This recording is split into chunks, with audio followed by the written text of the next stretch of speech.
तो हम लोगों के SC/ST के खिलाफ एक मुकदमा लगवा दिया, जिससे हम लोग जेल चले गए। जब होता है तो व्यक्ति जमीन के कागजात कुछ ना कुछ दिखाता है। मेरा प्लाट हनुमंत विहार गल्ला मंडी में सन 2003 में लिया गया था।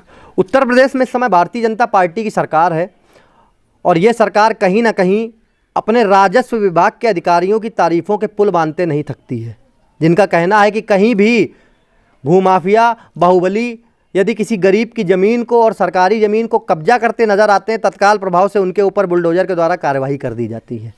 यह तो सरकार की बातें हैं जो मौजूदा वक्त में मीडिया के माध्यम से निकलकर बाहर आती हैं, लेकिन जब आप ग्राउंड जीरो पर उतरेंगे और थानों के आंकड़े निकाल कर देखेंगे तो जितने मामले ज़मीनों के कब्जे से जुड़े पहले होते थे, उतने ही मामले आज भी हो रहे हैं। ऐसी ही आज एक खबर लेकर हम आपके सामने हाजिर हुए हैं।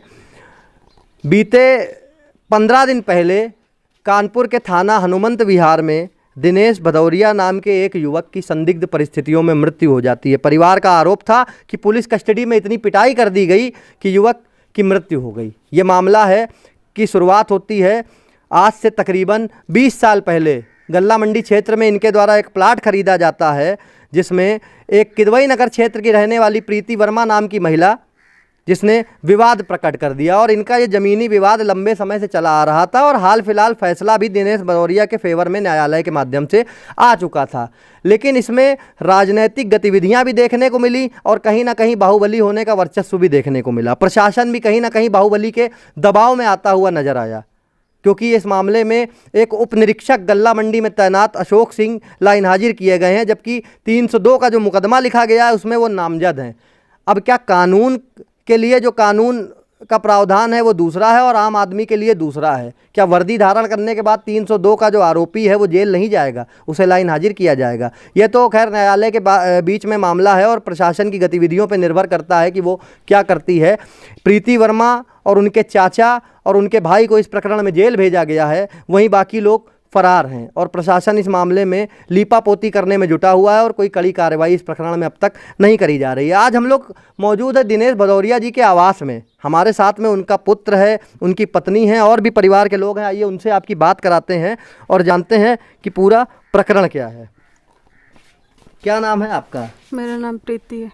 ये क्या मामला था, ये पूरा बताइए थोड़ा सा कि ज़मीन कब ली गई, क्या विवाद था इसका, और हाल ही में जो ये गतिविधि हुई है कि आपके पति की मृत्यु हुई है, ये 1-2 दिन पहले से क्या गतिविधियां चल रही थी, थोड़ा इस विषय में बताइएगा। बताओ भैया, आप बताओ। आप क्या बेटे हो उनके? जी मैं। क्या नाम है आपका? मेरा नाम शिबू सिंह है, मैं उनका बेटा हूँ। मेरा प्लाट हनुमंत विहार गल्ला मंडी में सन 2003 में लिया गया था, 9/9 सन 2003 को, जिसको प्रीति वर्मा जबरदस्ती कब्जा करने की कोशिश कर रही थी, जिसमें मेरे पिताजी दिनेश भदौरिया 7 साल से। प्रीति वर्मा का जो रोल है इस जमीन को लेके कब से शुरू हुआ?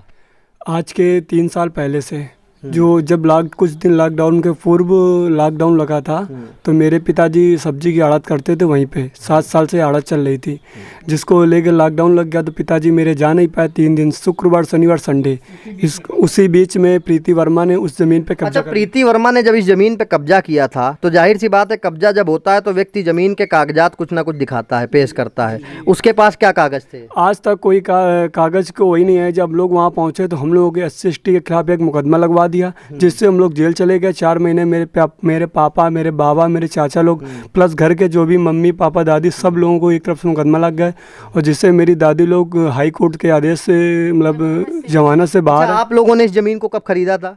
9/9/2003 में खरीदा था।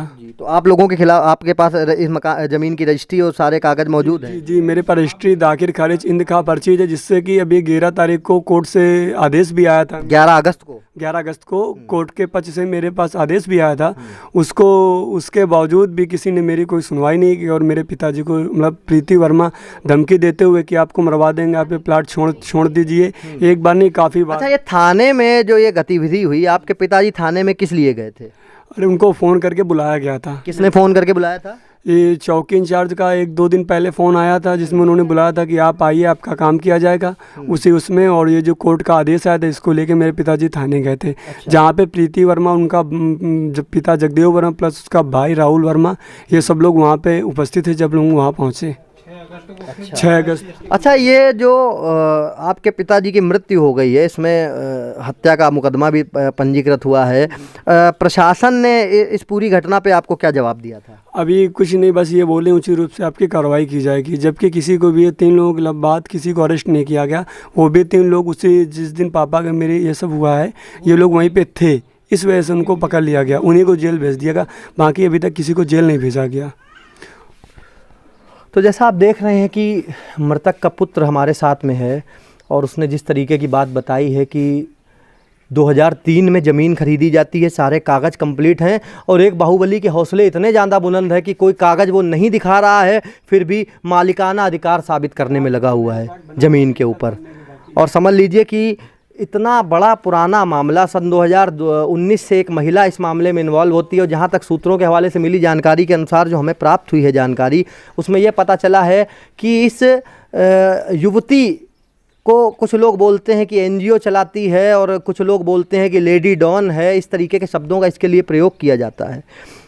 कहीं ना कहीं मौजूदा वक्त में ऐसा कहा जा सकता है कि बैकग्राउंड से सत्ता के रसूखदार इसके ऊपर अपना हाथ बनाए हों, लेकिन मौजूदा वक्त में भारतीय जनता पार्टी के साथ इसका किसी भी प्रकार का कोई जुड़ाव नहीं निकल के आया है। तो क्या ये कहा जा सकता है कि ज़रूरी नहीं है कि सत्ता के रसूखदार ही इस तरीके की हरकत कर सकते हैं? आम आदमी भी, आम लोगों से जुड़ा हुआ व्यक्ति भी इतनी गंभीर गतिविधियों को अंजाम दे रहा है। जिस तरीके से जानकारी प्राप्त हुई है कि महिला के ऊपर 13 मुकदमे पंजीकृत हैं और 13 मुकदमे पंजीकृत होने के बाद भी कोई कड़ी कार्रवाई इसके ऊपर आज तक नहीं की गई। और अंतोगत्वा हुआ ये कि जिस ज़मीन पर इतनी बड़ी सेंध इसने 2019 में लगाई, आज उस ज़मीन का जो मालिक है वो इस दुनिया में नहीं है। उसका बेबस परिवार आज भी प्रशासन से कहीं ना कहीं जो है न्याय मिलने की उम्मीद लगा रहा है, गुहार लगा रहा है। प्रशासन जो है कड़ी कार्रवाई करने का आश्वासन दे रहा है, लेकिन ज़मीनी स्तर पे किसी भी प्रकार की कोई बड़ी गतिविधि देखने को नहीं मिली है। आरोप उप निरीक्षक के ऊपर भी लगाए गए, जिसके द्वारा चौकी इनको बुलाया गया था और उसके बाद थाने के प्रांगण में ही इतनी बड़ी गतिविधि हो गई कि प्लाट का जो मालिक है उसकी संदिग्ध परिस्थितियों में मृत्यु बताई गई है। इस मामले में आगे कोई भी जानकारी निकल कर आती है तो आपको IBN टुडे न्यूज़ के माध्यम से अवगत करा दिया जाएगा। कैमरामैन अजीत सिंह के साथ मैं शिवांक अग्निहोत्री, IBN टुडे उत्तर प्रदेश।